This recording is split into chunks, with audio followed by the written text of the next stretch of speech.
ও মা, আজকে কি শাক রান্না করবা? আজকে রান্না করব মেথি শাক। মেথি শাক? মেথি শাক তো তিতা লাগবে খেতে। তুই দেখ না আমি কিভাবে রান্না করি, খেতে একটুকু তিতা লাগবে না।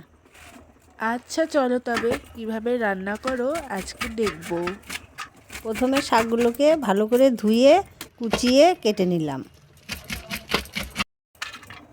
তারপরে একটা বড় আলু নিয়ে ছোট ছোট ডুমডুম করে কেটে নিলাম। তার মধ্যে দিয়ে দিলাম কয়েকটা কাঁচা লঙ্কা চিড়ে। কেটে রাখা আলু আর লঙ্কাটাকে ভালো করে ধুয়ে রাখলাম।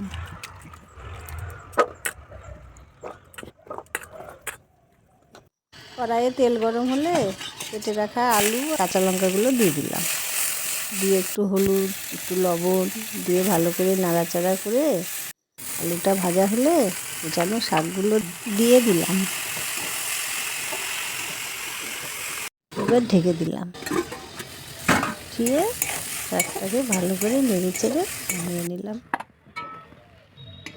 এবার তুই খেয়ে দেখ। ভালোই তো হয়েছে খেতে, আর তিতাও লাগছে না।